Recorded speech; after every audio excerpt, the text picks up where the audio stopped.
And then one day you decided to get on a gun range. How does that happen? How'd you end up on a gun range? I had a close call. Interesting. In the middle of nowhere, Montana.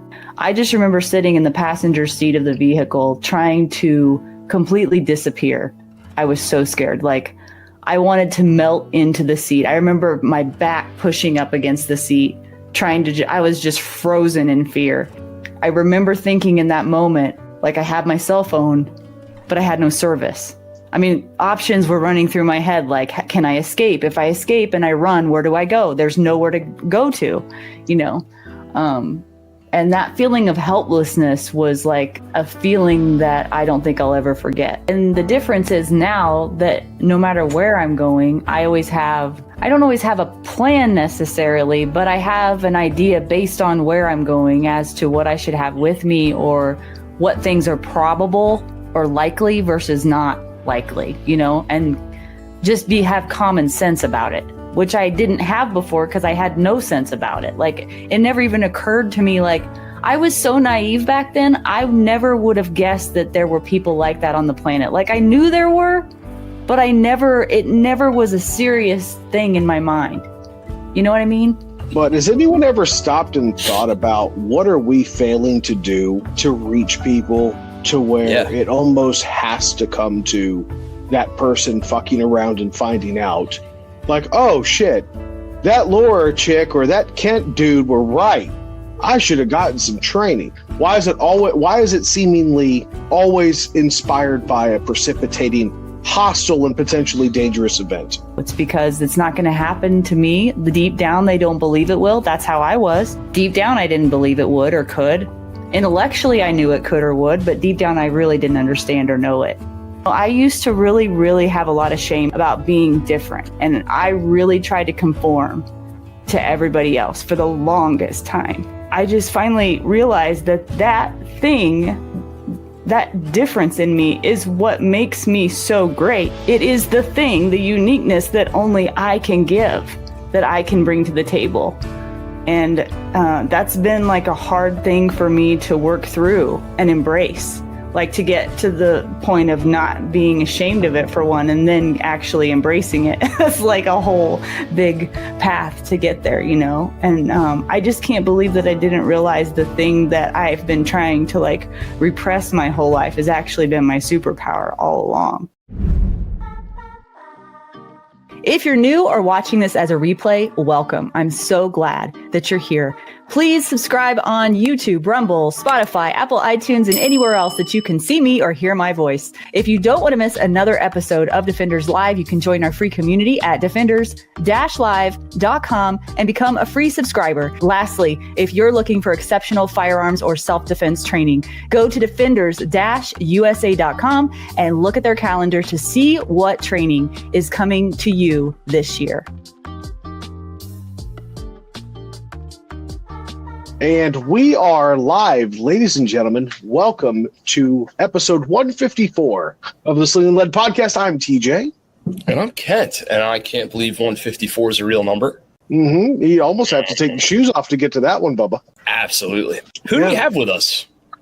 We have got the magnanimous Lora Thorson from Defenders Live. Lora, it is common practice, call it tradition, if you will, that the guest in the hot seat gets to answer the $1 million question.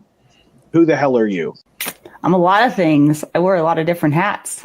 I'm a wife. I'm a mom. I'm the voice behind Defenders Live. I'm a firearms instructor with Defenders USA. But if I had to narrow it down to two things that I think that I primarily am, based on my mission in life, I would say I'm a communicator.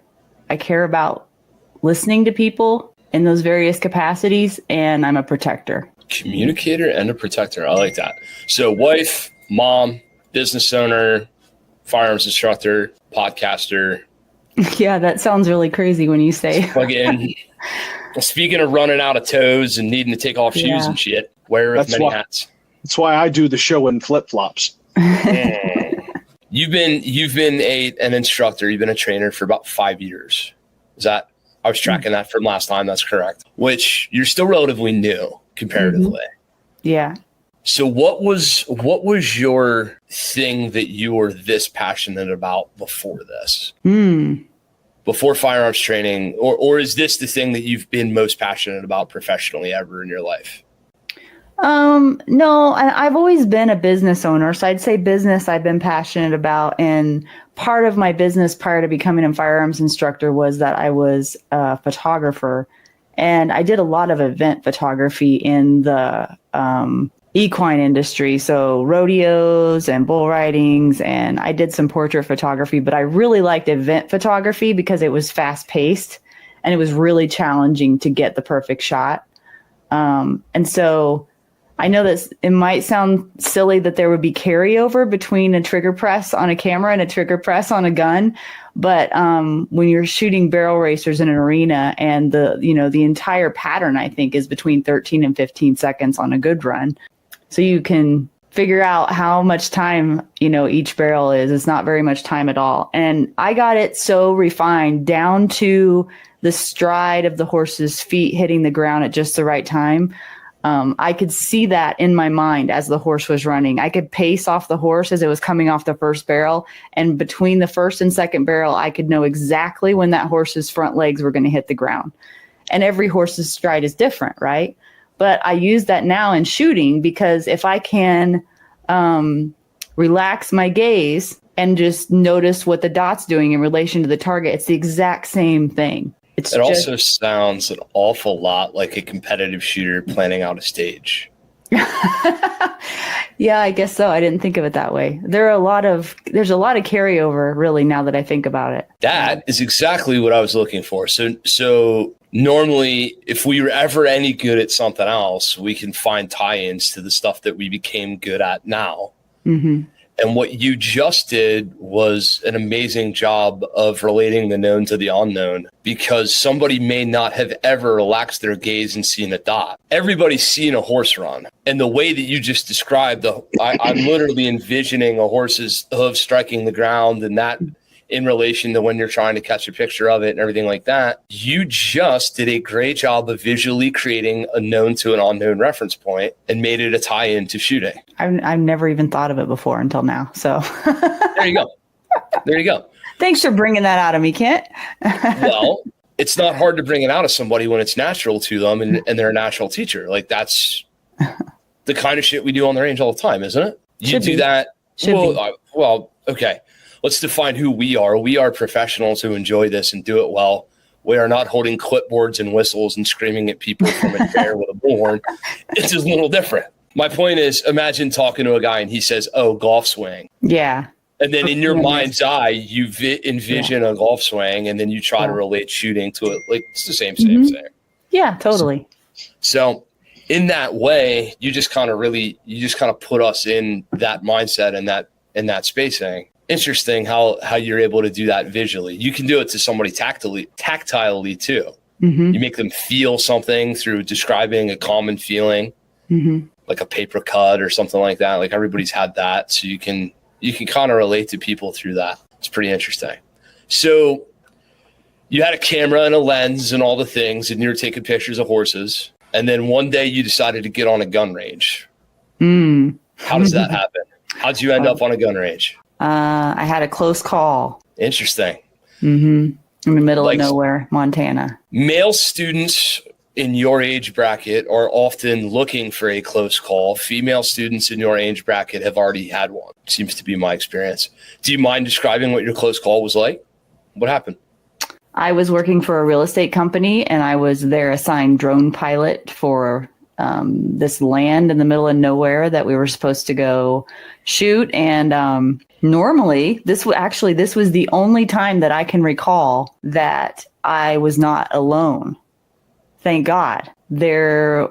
Where we had to go, there were no houses around. There were no trees. There was no cell service. There was no way to call for help. There was not. I didn't. And at the time, I didn't even. And none of that occurred to me. This is all hindsight, right? But we were stopped by a person on an old dirt road in the middle of nowhere who was out of their mind, really mad, and really just looking for somebody to do something to. It was really obvious. Like, this person was definitely on drugs. And I just remember sitting in the passenger seat of the vehicle trying to completely disappear. I was so scared. Like, I wanted to melt into the seat. I remember my back pushing up against the seat, I was just frozen in fear.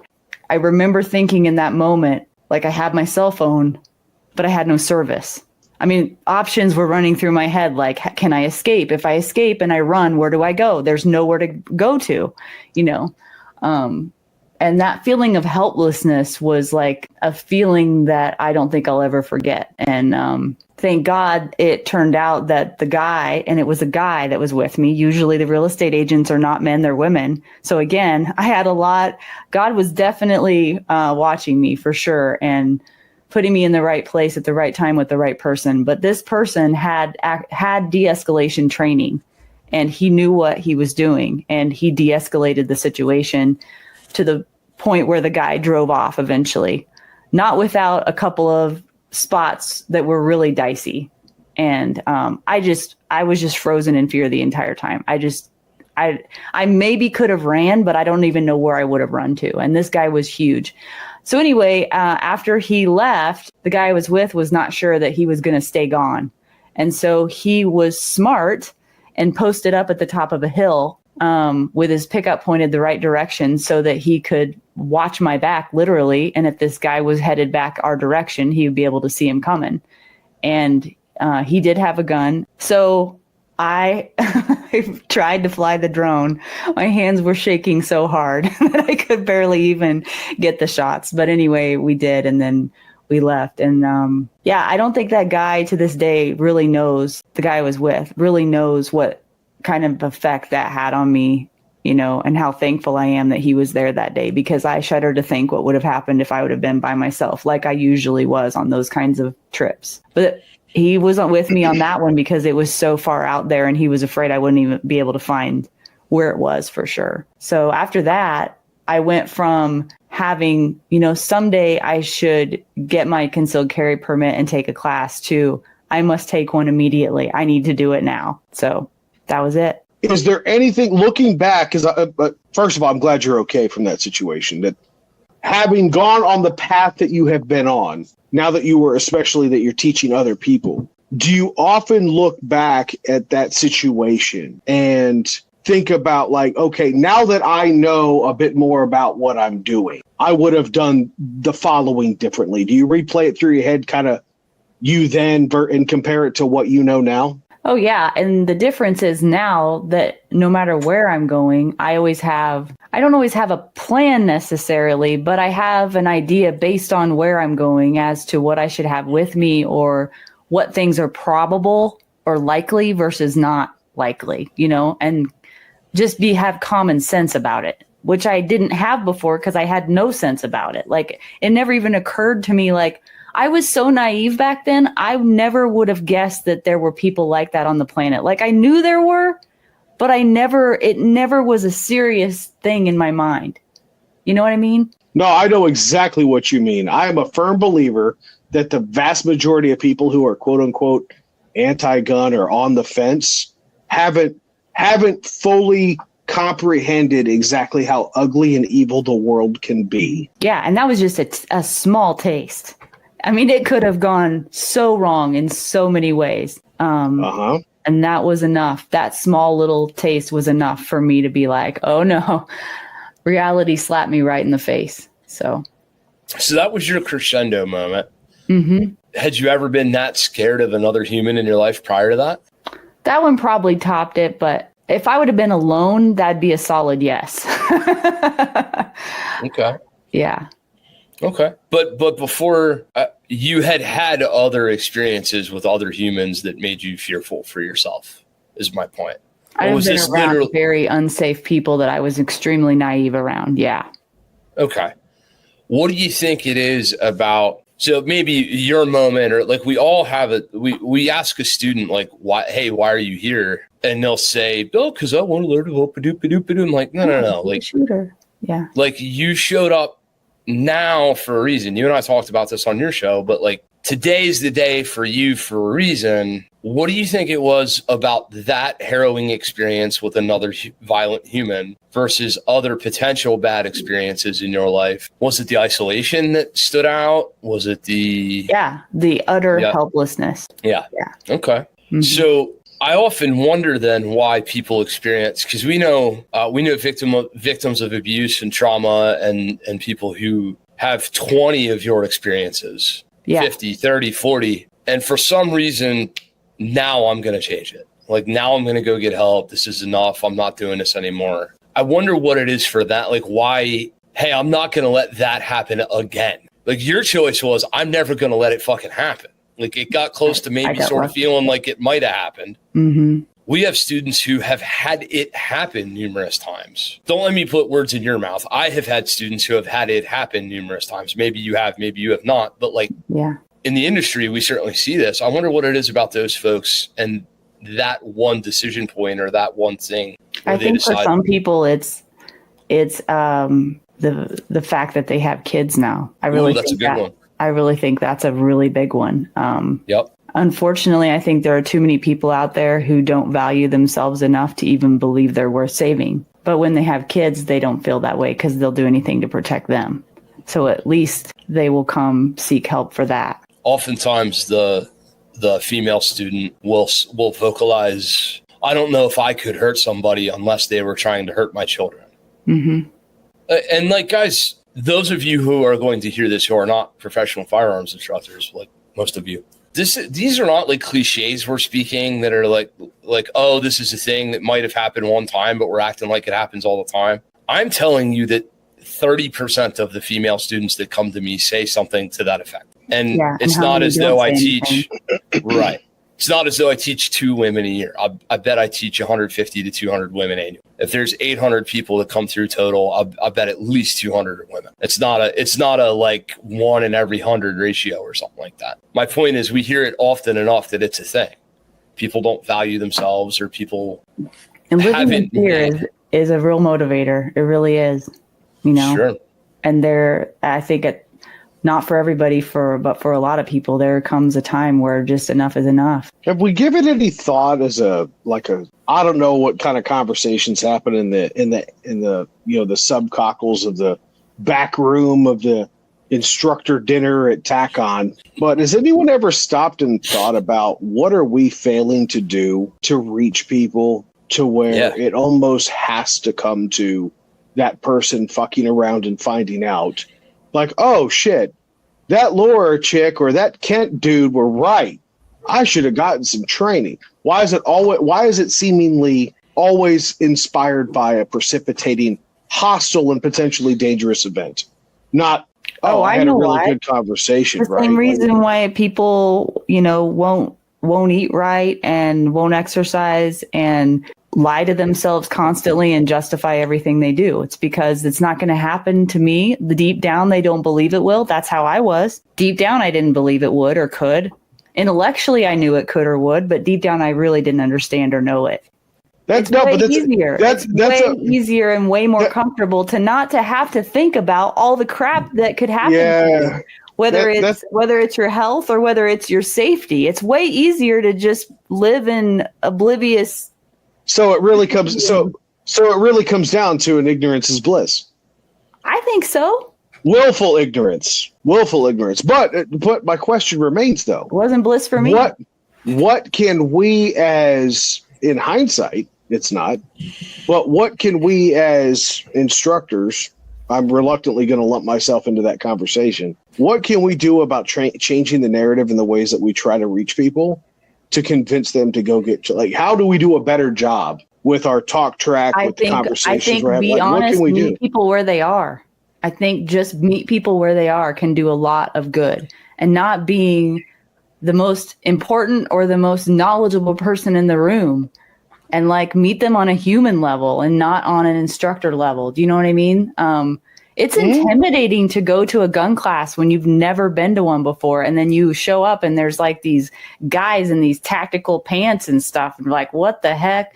It's intimidating. It's hard to just even show up. So the more I think, like what you were talking about, hospitality, Kent, whenever you're on my show, like true, In terms of you and your involvement in the training industry, once you hit you had your moment in the woods or your moment out in the mountains where you thought there were no crews. I told you.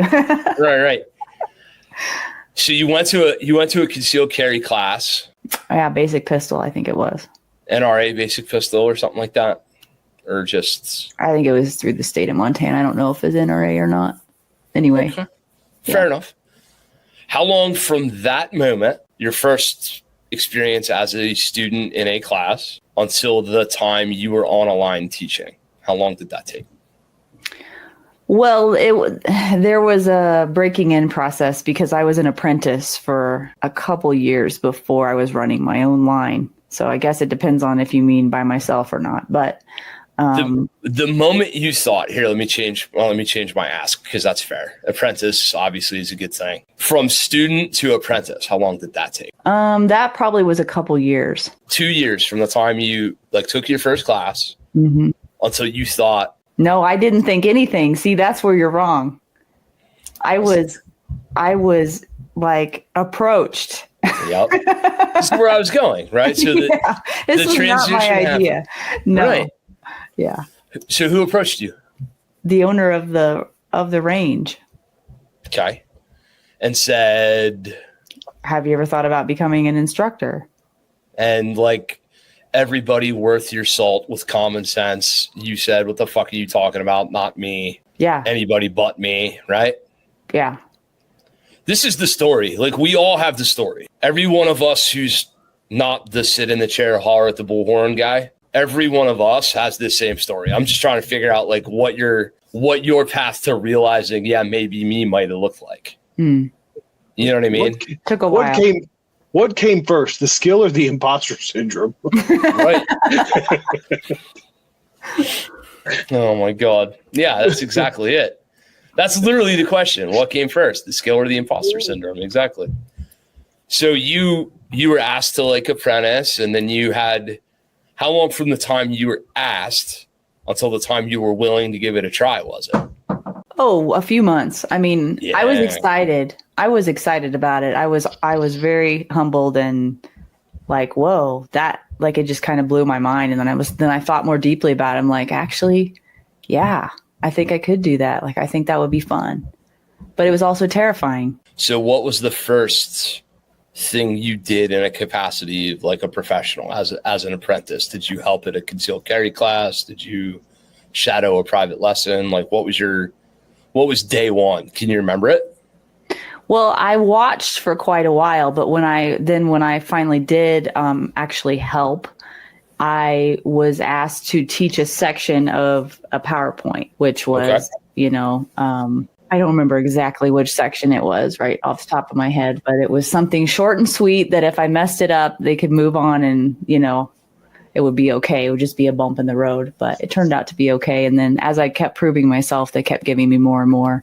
And then eventually that, ended up on the range. So started in the classroom though. So you did what amounts to maybe 10 minutes worth of a PowerPoint session. So you did a 10-minute PowerPoint. The last thing I think you heard me say was you did a 10-minute PowerPoint. Yeah, I did a section of a really long PowerPoint, and eventually, then it got more and more, and then I don't remember all the details, but how you would normally work someone in on the line, first RSOing, and I do remember the day that my friend Trish, she has a group called the Montana Maggies that she runs every Tuesday, and I was a part and still am a part of that group. And I remember the day that she told me, okay, you're running the line today. And I'd never run a line before. And I was just so terrified. Yeah, that's really cool to think about now because it just reminds me how far I've come. So, yeah. So the thing I brought it up for a specific reason. How many of those, do you just remember the come down from the adrenaline, recession where you were jazzed up and you're oh shit. And then you do it. Yeah. How when's the last time you had that feeling? Oh, recently I still get jazzed up. I mean, not in exactly the same way, but there's always a level of I freaking love that and I can't wait to do it again when I leave. I never come off the line, even if the class isn't that great. Like, meaning even if there are shooters that are like, whoo, we really got to watch them. You know, I don't ever come off the line and be like, God, I'm never doing that again. I always come off the line ready for another one. So then you've never taught in a fucking driving snowstorm sideways with Tim Kelly and spilt coffee. I have been in a class snowing sideways, and it was the best class of my life. But did Tim Kelly spill his coffee? No. Because if Tim Kelly spills his coffee, it's going to be a rough day, Tater. Let me just tell you right now. On himself? It's just the lack of coffee given the cold and the misery. Right. We got back in my truck and he looked at me and he's like, well, thanks for inviting me, buddy. And I'm like, yeah, you're so welcome. Yeah, I'm but those so are the glad. Memories you look back on with fondness, right? That's what I think. I think suffering with people is the best, most fun thing on the planet. It really is. That's called trauma bonding. Yeah. Oh, whoops. Well, I love it. So you took me as jazzed up. I should have maybe said revved up or maybe like terrified. Are you still terrified every time you teach? No, I'm not terrified. When was the last time you were terrified? I don't know if I can do this. Terrified oh God. Social anxiety or stage fright or whatever version, as compared to terrified, like this motherfucker's going to shoot his foot off today. Right. Okay. Which like twice a week. Like, yeah, that's different. Like that's a whole different ball game. Kent's got a punch card. I do. Yeah, I don't know. I think once I got through, a half a dozen classes, the level of like just complete and utter, what the hell am I doing here, started to lift a little bit. Mm-hmm. But it did take some time, and mostly because I had support, I had encouragement, and I wasn't just like thrown in the deep end without any kind of support at all. I think that would have made it much harder. So I'll be honest with you. I look upon this with like some jealousy. I never had that. Very blessed in that way. Yeah. Also, I have people that have believed in me from day one who are still in my life and still like huge supporters. In my particular stupid case, like somebody else asked me like, hey, will you do this for us? Right. Mm-hmm. But my dumb ass was immediately like, well, yeah, clearly that's within my wheelhouse. Oh.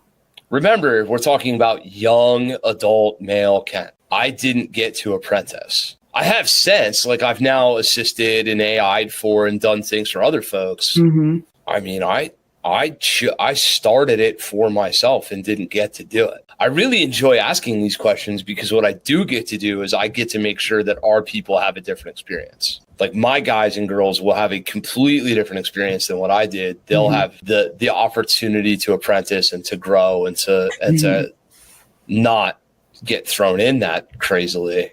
Mm-hmm. I think I might have quit if that would have been the case for me. I don't know that I would have continued. Yeah, Sorry, I keep rubbing my eye. I mowed my yard today, and the dirt got in it, and it just still is in there. And Kent, did you not send her the show note or the preparatory sheet where allergies and basic human hygiene are not permitted here?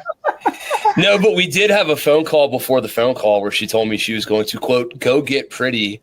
Yeah. Did you remember how I said I get pretty? No. What exactly did you say? I said I put a ball cap on. Right, and you put a ball cap on. I was told, yeah, I think we're 3 for 3 on that. So you apprenticed and you apprenticed and you apprenticed. And at some point you became, in our vernacular, a primary instructor. To where you can provide your own content without overseeing and supervision. The first time you were a primary instructor, what was that like? It was kind of fun and kind of terrifying at the same time. There was a huge responsibility. I felt a really huge weight of responsibility to get it right. And I spent probably the first 2 years on my own of just leaning into perfectionism and not able to really find my own voice or my own way and just copying other people because I didn't have my own way or style. And I was still sort of unsure of like who I really was in that space or why I was doing it. I think deep down I knew that I really just wanted to help people not ever experienced the kind of helplessness that I did. I think that was really the root of it. But the path to getting there was terrifying. And there was a ton of self-consciousness. And it took me a long, long time to get out of my own way. And I'm still struggling with that. You don't appear to me to be a person who's in their own way. I cannot wait to see you teach. That will happen. I wish you could have seen me even just like 3 years ago. You wouldn't have said that. You never know, man. Like, we're different people all the time. Like, we will for sure share a range together. I will see you teach. I would love that. Like, that's going to happen. Somehow, some way on this universe, that will happen. It's always interesting to me when you see a person through something else, or a person through the industry, but you've never taught with them or you've never seen them teach. Mm-hmm. I love nothing more than to watch the moment somebody like sets into themselves and goes, all right, let's fucking do this. I love that moment. Me too. Yeah. The let's fucking do this moment is one of my absolutely favorite things. Mm-hmm.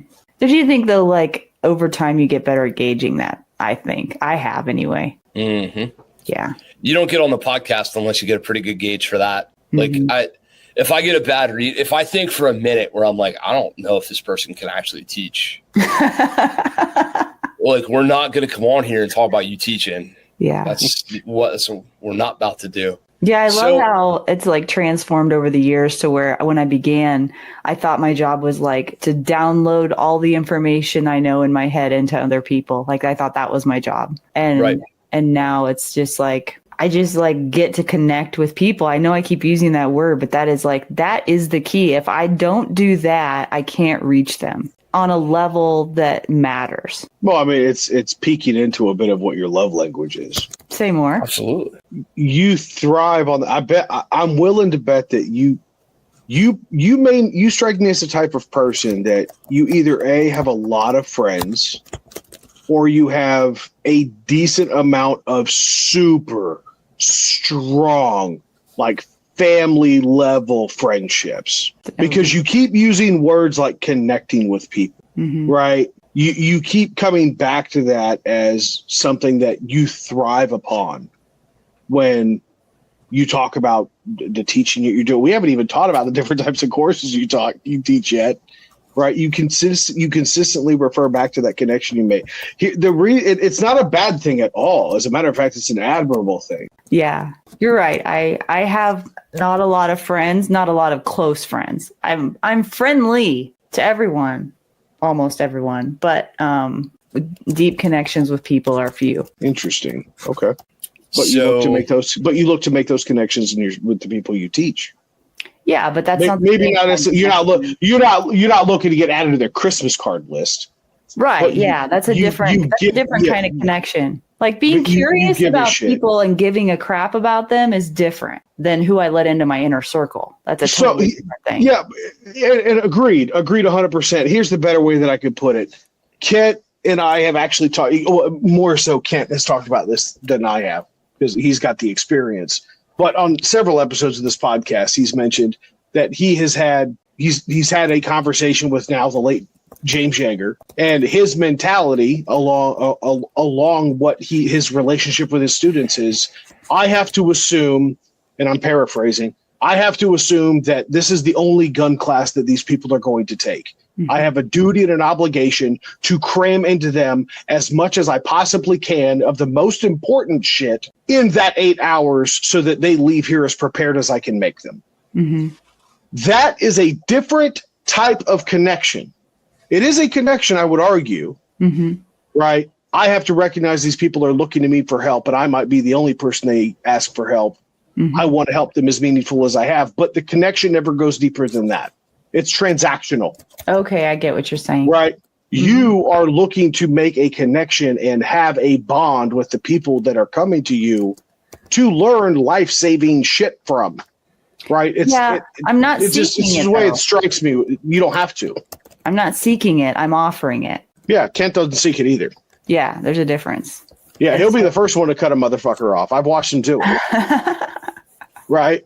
Yeah, not everybody wants to play that game, TJ. No. That's not what they're there for. But there are some that is really what they need. They just need to really be seen and really be heard And if you do that and you create that trust with them, then they will go further in the class than someone else. It just depends on the person. Not everybody's there for that, but it's pretty easy to figure that out. Oh, yeah. Yeah, they usually show themselves pretty quickly, to be fair. Yeah. And I know how to handle the ones that aren't that way, too. It's not like everything is all like, deep and meaningful kumbaya stuff. And that's not always the case, but there's always something deeper going on. There always is. You can lie and say there's not, but there always is. I think it's interesting, though, how much of yourself you end up leaving in a student on the range or in a classroom setting or what. Like you really end up, if as an instructor, I think if you're doing it right, you probably have given more than you've taken from most interactions. Sure, you should. Yeah. Until, and I know I have a uniquely biased perspective on this because of the sheer fucking volume of private lessons we do. But when you've had the 35th and 40th and 50th interaction with the same student this year, like frequently, like a lot of times that happens to you, you eventually end up in their deficit where you've taken more from them than you've given them in terms of like the social interaction. Oh, okay. Yeah. Does that make sense? Well, yeah, because you could become friends with them. Usually they wouldn't be coming back if they didn't like you. Well, not only just that, but like they're sort of, again, hospitality and sales shit, right? Like you were asking me before on your show about like how hospitality and sales kind of wraps into gun training. I'm their Wednesday night date night, man. I might as well be the bartender or the server. Like I know all the shit about them and their families and their business and their lives and their interactions, and et cetera, et cetera, et cetera. It's gun therapy. Exactly.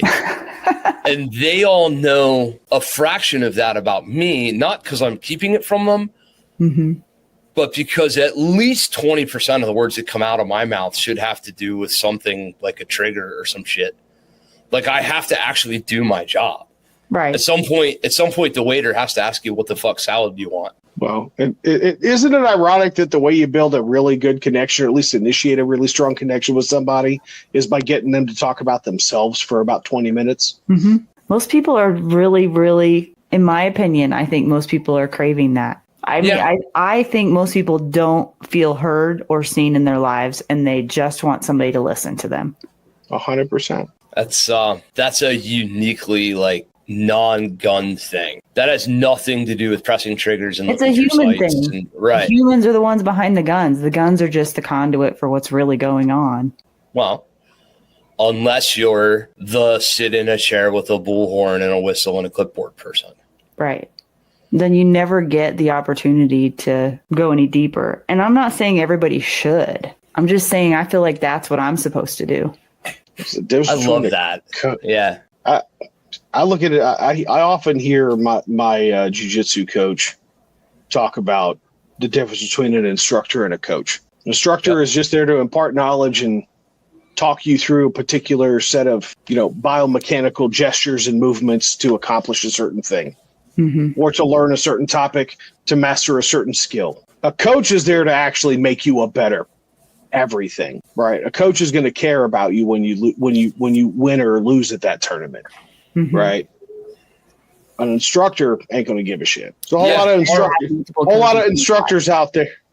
We need a lot more coaches in our lives, yeah. Well, that word, like even the instructor word, the NRA has some stupid number, 5,200 instructors. The USCCA has, 2,600 instructors.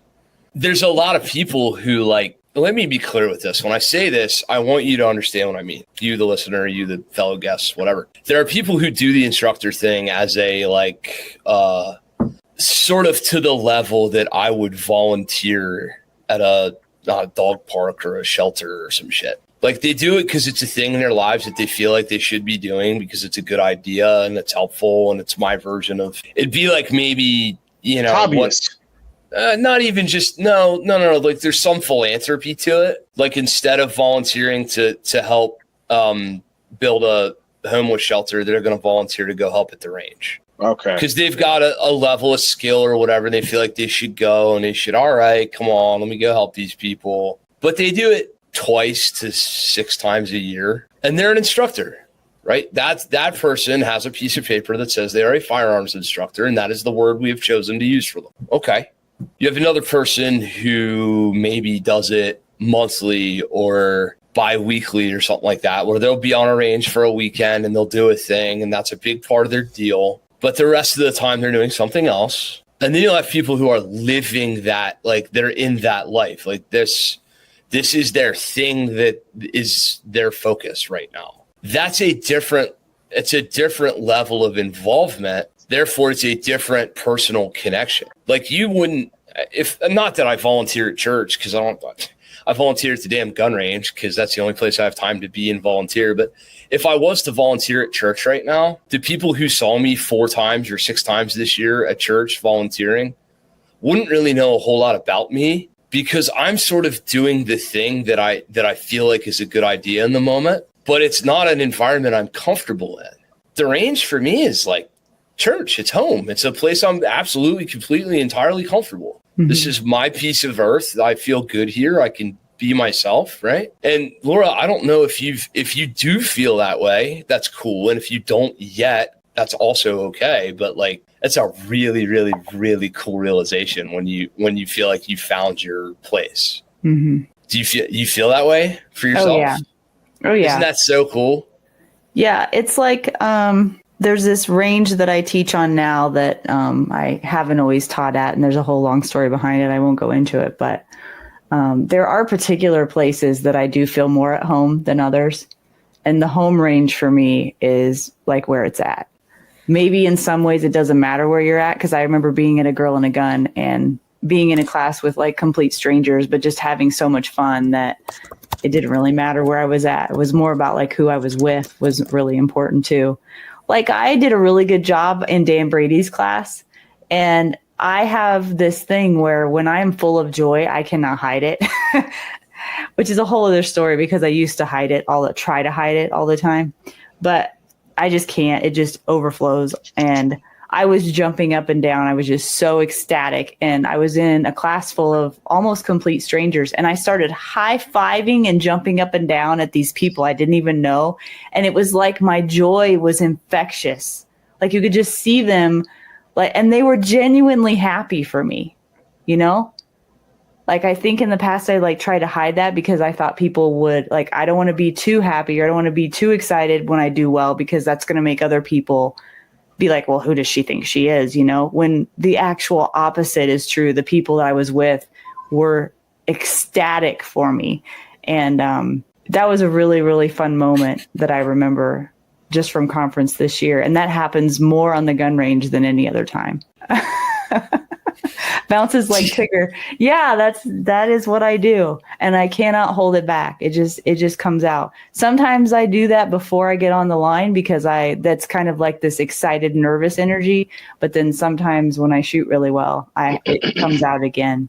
So it's just who I am. It's what I do. I have to get the energy out somehow or I'll explode.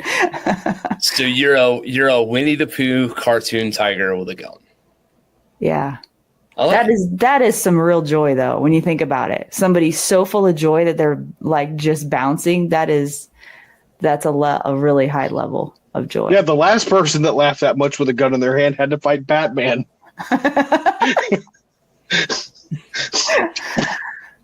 Yeah. God, you're twisted. I wonder how you've translated that. Have you been able to allow your students that same space to be themselves? Mm-hmm. How does that come out of you? Like, how do you, are there intentional choices, or are there certain things you do to make sure that occurs? I think that the most important thing I can do is lead by example. Yeah. And so like when I'm demoing or just existing in the world, leading by example is really important. And because I can say the words to people, but it's not always going to land, and I still do. I still encourage. I do say the words, but a lot of times I think just simply asking the question after you know they've done something they're incredibly proud of themselves for doing and they are on that high, just say, how do you feel? How do you feel right now? Like that by itself, you know, something that simple can just open the door. So that's a very professional feminine version of my version, which is, don't that fucking feel good or what? Like, yeah, like it's such a cool moment when you bring somebody through that, or you help them reach a place of calm, or you share like a light bulb. Yeah. But sometimes whenever I'm not confident on the range or when I'm doubting or something, I have this little trick I play in my head where I channel somebody who's got the mojo, like somebody I know, you know, somebody in my life that I love who's like really got that's really good at that one thing that I'm like doubting myself in the moment, and I can channel that inside myself and it works almost every time. It's so crazy. I don't know. Maybe I didn't describe that well enough, but no, you did. It's a thing. Trust me. It's a thing. Yes, it is. It's a thing I used to do. Oh, I just decide now to be the person somebody else could channel. Mm. I've never let that feeling go since. I don't need to channel anybody else. Like I'm the person somebody else should be channeling. Let's fucking go. Yeah. That's a cool I have feeling. that too. But I just realized there's like pieces of the people that mean the most to me in my life inside of me. And I just realized that as you were talking, I was just thinking about that. Like there is a definite, I don't know. There's a very real softness to me, but there's a definite like just badass in there too. I mean, honestly. And I can think of people's faces when I think of all of the different like facets of me, and they've all influenced me, you know, to bring that out in myself. I can't even describe. What's so cool about being surrounded by awesome people. Like everybody has strengths that I'm working on. Yeah. Yeah. But you have strengths that other people are working on. Yeah. What are yours? What's your thing that, like, if I'm going to learn that one thing from you, what is it? It's hard to put my finger on because I don't know how to. It's hard to put my finger on because I'm so awesome that I have to go through this list of 10 things I'm so awesome at. No, I'm trying to describe the one thing. I guess maybe at the base of it or at the core of it, it's probably the things that come easy to me that other people watch me do, and they're just like, oh my gosh, how do you do that? And it's just not even a big deal for me. I would imagine. Would you define that as a strength? I mean, yeah. Give me an example of one of those things, though. Oh, just like photography is one of those things, or anything having to do with advertising, graphic design, computer, tech savvy kind of stuff. You know, that other people are like, how did you do that? You did that so fast. And it's like, to me, it's not a big deal, you know? But as far as like, you mean like on the gun range? Personality traits, something in your like. You know, I'm totally unique, Kent. I am a very unique person, and I don't mean that sounded really bad coming out of my mouth, but I am really different. I used to really, really have a lot of shame about it, about being different, and I really tried to conform to everybody else for the longest time. I just finally realized that difference in me is what makes me so great. It is the thing, the uniqueness that only I can give, that I can bring to the table. And that's been like a hard thing for me to work through and embrace, like to get to the point of not being ashamed of it for one, and then actually embracing it. It's like a whole big path to get there, you know? And I just can't believe that I didn't realize the thing that I've been trying to like repress my whole life has actually been my superpower all along. And that's what I try to bring out in the show, is just like who I really am, and not a version of me. And that's hard because everybody does that in their life, whether you want to or not. It's just a thing that humans do. And you're like probably wondering what that thing is. Like I said, I think it's just like authenticity of being a freaking mess, being a mess, not being perfect, having a hard time figuring things out, and being okay with sharing that with people, not having the answers all the time. And I think that showing that is somehow maybe inspiring to people, because they're like, yeah, me too, you know? And I don't have to be a certain way or know a certain thing to be valuable in this world. That's my opinion. I could not think of a better segue. Into what? What could you possibly segue? Oh, you just wait. Just wait. You just fucking wait. I thought you said you didn't come prepared. We don't. That's why I said just wait. Yeah, just wait. We're either going to need an alibi or an escape route. Just hold on and let's see what happens. Just hang on. This is going to work. I swear it is. Guys, if you just heard that very, very, very, very deep emotional honesty coming from a person who you thought was here to promote a training business and is really just being themselves and being genuine with you, you have now found yet another member of this continually growing fucking consortium or tribe or whatever you want to call it of other affiliated trainers and other people we trust. Let's be clear. I've yet to shake this woman's hand. I've not met her. I've never seen her shoot a gun other than on the grams to Instas or the books to YouTubes or whatever. And yet I can immediately tell that this person should probably have a following and a voice and should probably be educating others in this space. So if you can't possibly see your way to figuring out who you should train with and how, maybe somebody who's willing to be that involved and that honest with you would be a good fucking start. You can go watch 1,000 podcasts with a trainer bro, tough dude, or a QT2T gun bunny chick. I'll use those as our two stupid stereotypes, where they spend 45 minutes to an hour and 15 minutes reading their resume in depth and explaining to you how fucking cool they are and why you should show up on a range with them. And what Miss Lora just did is actually a no shit reason why I would feel comfortable sending Pat or Sophia or Charlie or whoever else to them. I'm naming mothers and family, by the way, like people I really care about. If you can do what you just did live on air, you can clearly run a gun class. Make sense? Thanks. Good. Then what the hell gun class are they showing up to when they get after they've gotten to know you? Where are they coming to? See, I told you I was going to segue. Boulder, Montana, Southwest Montana. Or maybe Lewisberry, PA, when we host your ass and drag you out here to teach a class. Montana's way more fun than PA, even though I've never been there. I think Montana's way more I don't think you've ever been to a gun class in PA. Hold on. I've been to both places, and Montana is way better than Pennsylvania. So Montana is. I'm from Virginia. I really don't give a shit. But I've also spent time. I spent a week in Montana, and it was I want my ashes scattered in Montana.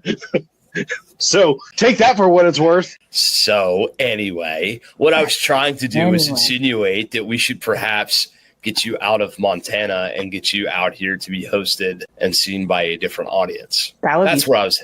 Fun. There we go. Yeah. That was the world's best firearms training host in this entire fucking country offering to do it for you. If you weren't keeping track, we host a gun class like nobody's fucking business. That's a solid point. Other instructors have left Yelp reviews. Also true.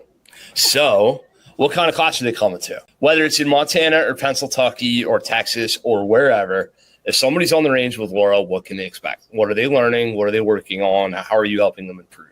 Well, I usually start with new shooters. That's kind of my bread and butter. I have handgun fundamentals classes, and then I take those shooters a little bit further and start getting into transitions and movement and a little bit of speed. So I do an intro to speed and accuracy class in the fall, and I do a lot of AIing with Adam on all of his classes when he comes up here. But I don't claim to teach those classes, but I try to get people ready for his classes is really what I'm trying to do. And Adam, who is this Adam person that we? Adam Winch. Yeah, Adam Winch is the founder of Defenders USA, and in my opinion, one of the top trainers in the country. Very cool. Yeah. I mean, he ain't been on this podcast yet, so I don't know how. You haven't asked him, have you? I don't know how top he's. It's not the point, Lora. Keep up. Yeah, you want somebody that has the technical skill but has the heart as well. That's Adam. I mean, for sure. So you specialize in new shooters. Mm-hmm. I remember as a young ski instructor, I thought it was an honor and a privilege that they let me teach the level 10 classes, like the really good skiers. Mm-hmm. And then I was later told that the only reason we let you do that was because those people could have been teaching too, and the chances of you killing them were very remote. No, dead ass, right? Like, that's a fact. Some of those new shooters, man. Whoo! Okay, you right? Be on your game. You really got to be on point. I still won't go to a public indoor range. So I'm going to tell you what, I really think the industry should flip the script on that shit and realize that the very best voices from us to the paying public should be the ones who are teaching the very newest. It's a heavy lift. Hirsch Gooden class is the a best. heavy lift for many reasons. Emotionally, managing emotions is huge. Yep. Technical skills, safety, all the things. You just name all the things. They're all in that first class. And we have the responsibility of, like what you were saying, TJ, of making sure we're getting, if we never see them again, we have to do as much as we can. That's a really big responsibility for me. I think we mix these metaphors though. Like, we should really be giving credit to these people. This Hirsch Gooden in my organization is the best instructor I have. Mm-hmm. My employee is a better instructor than me, hands down, left, right, front, center, all day, every day. Well, and then that's the other thing too, is the first trainer someone has is their first impression of that world. So that's yet another really heavy responsibility of our business, right, of our culture, right, of our pursuit, of our, if we are some sort of political wing or some sort of activist or rights, like who the fuck are we literally putting in front of these people? Who is it?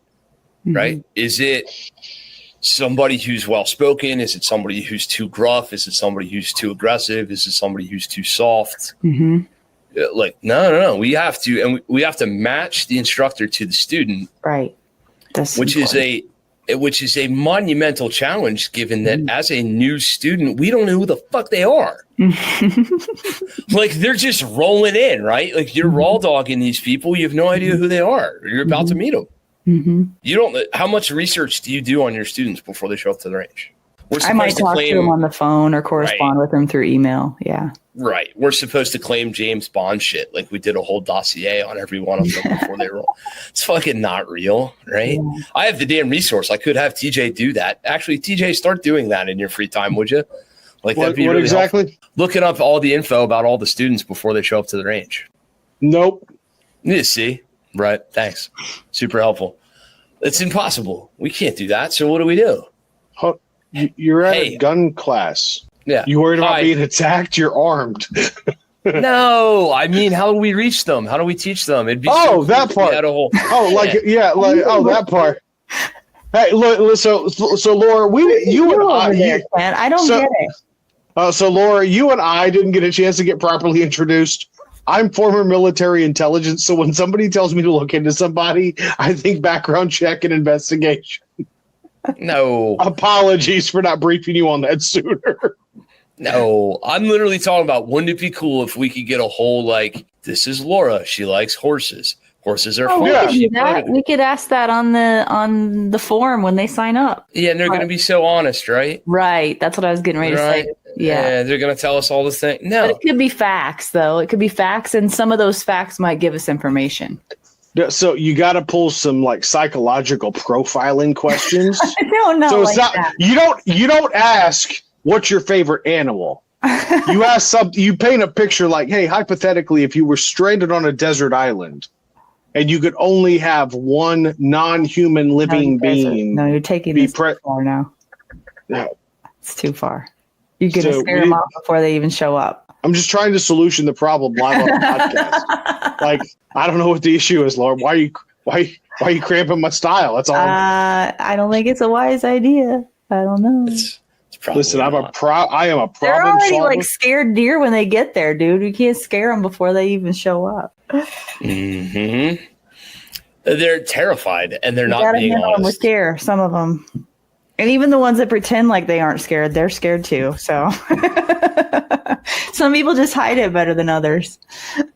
I think it's interesting though when the new person who comes to class and isn't scared is the one that I'm like, oh, that's a fucking sociopath. Like, we're gonna have I'm literally like, oh shit, this one has murdered a puppy with a toaster. Like this, like you're almost certain of it. As you've developed a new shooter, though, at a certain point, you might catch a vibe with them the first time. Mm-hmm. You might start to figure out who they might be. If you're teaching a 1-day program, you got 8 hours to do this. 2-day, maybe in a 16-hour program, the morning of day 2, like 8:30, 9 o'clock on day 2, you might really have something going with this other person. Mm-hmm. But firearms training for new people is like speed dating with live ammo. Like, it's the most, nobody understands what this is like.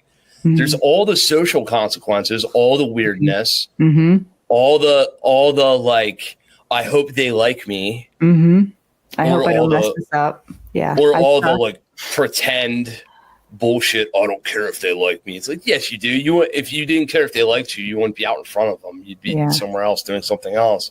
Yeah. And you're, by the way, like, Glocks and shit, like, hey, they do have guns. They are real. We do need to watch them.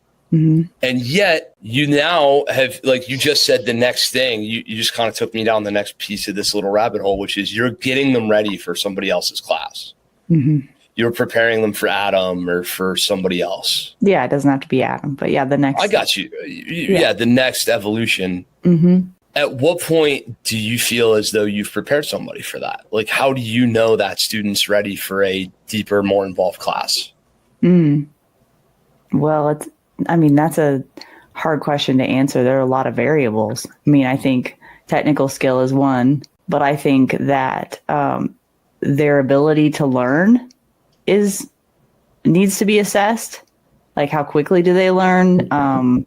How do they handle stress? All of those things are important.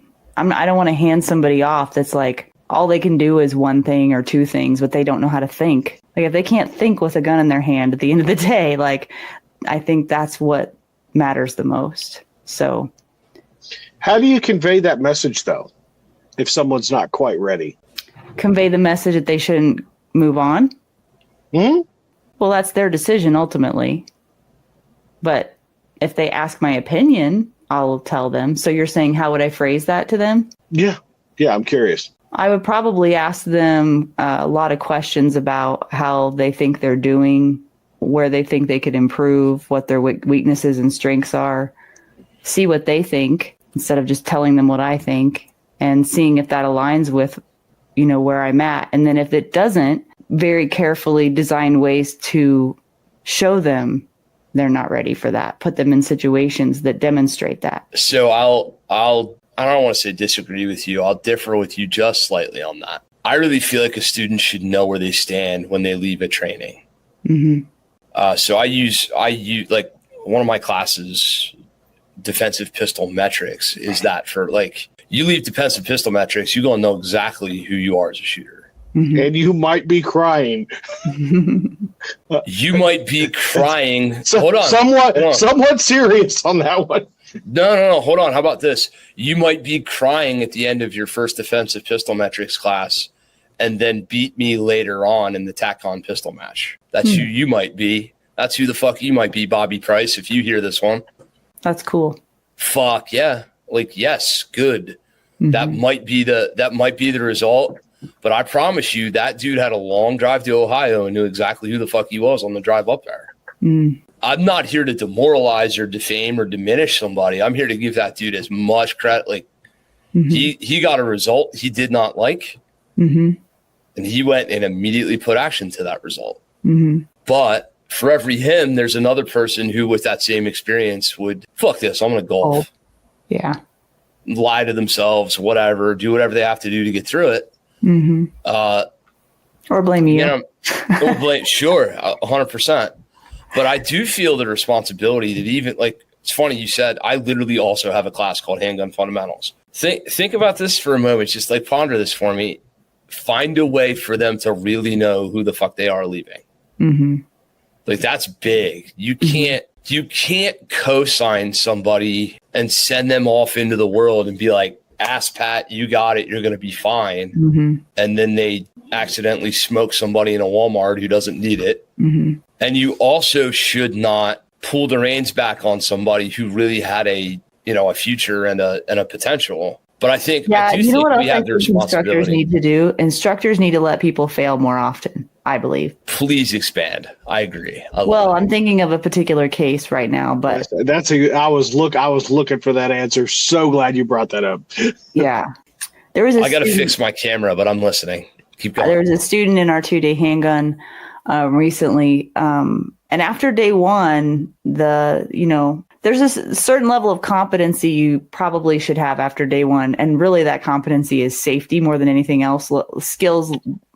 Absolutely. Yeah. But really day one is to make sure everyone's nailed on their safety. And not only that, but knows the condition of their gun at all times. That's kind of important. And I don't think that gets talked about enough either. And so on day two, in my opinion, that person at some point needs to be left to their own devices, not necessarily from a safety aspect, but from a gun condition aspect. And they need to learn that if there's a click and no bang, why is there a click and no bang? They need to learn that. And you can't get that through to someone by spoon feeding them the answer every time. And I see a lot of that on the range. And so I'm not saying that there shouldn't be some of that in the beginning, but after so many reps of that, you have to set your student free to some degree for them to make mistakes and fail and learn on their own. And I'm not going to lie, there was like a piece of me when I watched this person not understand the condition of their gun. I wanted to say, did you rack the slide? Is your gun loaded? I wanted to say those things and I didn't. I just let them holster. They pulled out the mag, put the mag back in, looked at it funny, couldn't figure out why it wasn't working, pulled out the mag, put it back in the holster. Next course of fire, click, no bang, same kind of, you know what I mean? And you can see the wheels turning. And eventually they figure it out. But on day two, I don't think I should still be spoon feeding people to rack the slide. Something as simple as that. Those are things I've learned the hard way in my training, and they definitely made an impact on me. Putting away an empty gun in a holster, if it's a live class, I get it if there's rules against that. But if it's a live class and you're supposed to be holstering live guns and you don't top off your gun, you're going to have to learn the hard way to top off your gun, So. Or you just bring 500 Glock magazines. Yeah, but you have to put the magazines in the gun. So there's that. Yeah, there is that. Yeah. There's a difference. When I teach our guys this, and when I explain this to instructors, I call it sequencing. You can catch the person who's going to have this problem because they'll always be off sequence with the other 8, 10, 16 people that are around them. You'll always notice that they're a step. And by the way, ahead is sometimes as bad as behind. They're always a step off pace with everybody else around. There's some social patterning to this. They're often that way in conversation.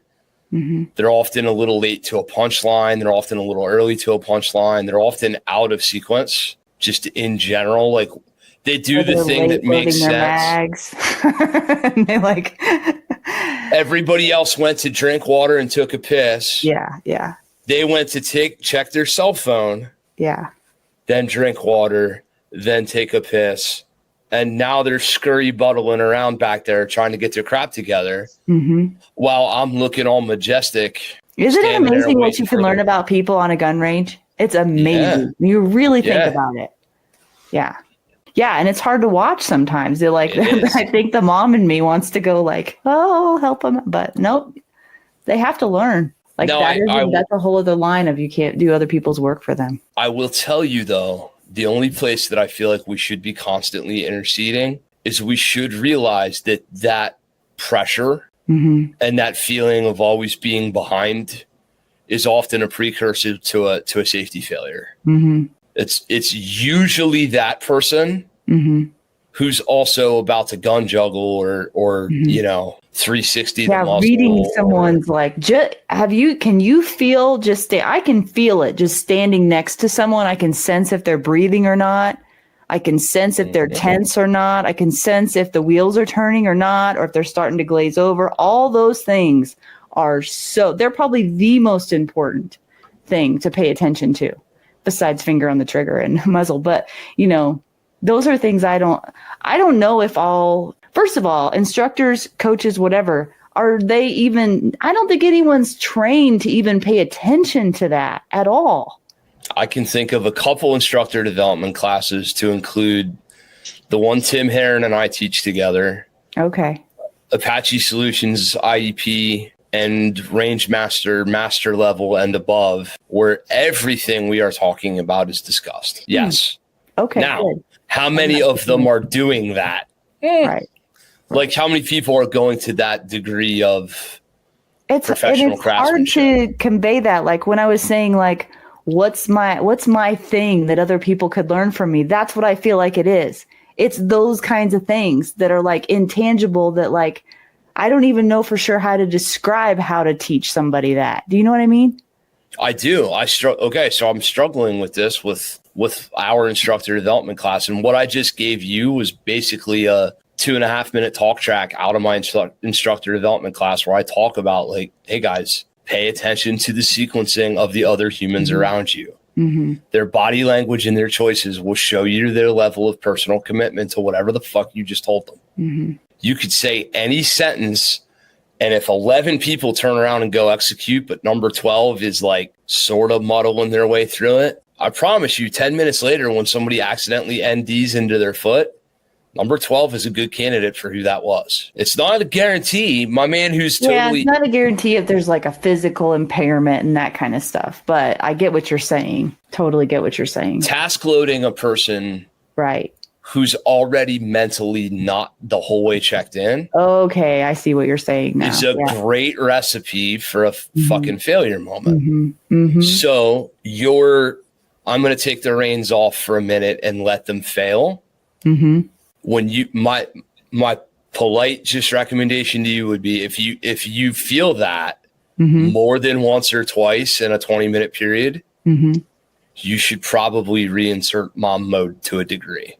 Yeah, if they're overloaded task-wise. Is that what you're saying, cognitively? Well, they are cognitively overloaded if they can't load fucking mags, or if they can't drink water, or if they can't be standing where they're told. Worse problems than that. We're all that person. Right. We're all person. I mean, like maybe there's a physical problem or something. Oh, maybe there are mental. Maybe. Right. There are mental impairments. There are physical impairments. There are social impairments. Mm-hmm. Like when I see a guy who's been doing this for 50 years turn and look at me and go, and like he'll literally do that. He'll sort of nod his head, and I'll be like, I guess I'm gonna hang out for whatever's about to happen here for a while. He's literally looking at me like, I'm glad you're fucking here. It's an interesting, cool feeling. It's kind of the ultimate in the like, I'm value added here. Yeah. You have a lot to bring to the table, and people see it. And when you are that person, that's infectious. And it's obvious even through a podcast or through a phone call or through the work that you put out. And as you continue to be that person, that's how you end up doing this for 3, then 5, then 10, then 15 years, and then turn it into a actionable business and have it make all your friendships. Yeah, it's so crazy. It doesn't even feel like it's about guns anymore. You know, it's not. It never was. It's crazy about it. We're all basically, all we really are is kids at a freshman dance with our like backs on the wall. An adult body. Yeah. Yeah. In a beat up old torn to hell adult body in 2 out of the 3 cases on this show. And you. But like we're just awkward little kids. We're a mess. We're completely fucked up. Nobody's normal. No. Anybody who comes off looking normal and is always normal and is always put together and is always squared away is an alien. Suspect as fuck. Like I don't want any of their time. Like I'm good. I know. I totally get that. But you've managed to do it in your show. What that is, guys, is a call to action. So you're going to give go to Defenders. The website, you can become a subscriber at defenders-live.com. And I'll send you the emails. I'll just spoon feed you all the content via your email. You're going to sign up for classes at Defenders USA. Mm-hmm. Defenders-USA.com. You're going to get out and train. We've blown her format way out of the water because this motherfucker is 2.5 hours long. So edit that as you will. God bless you.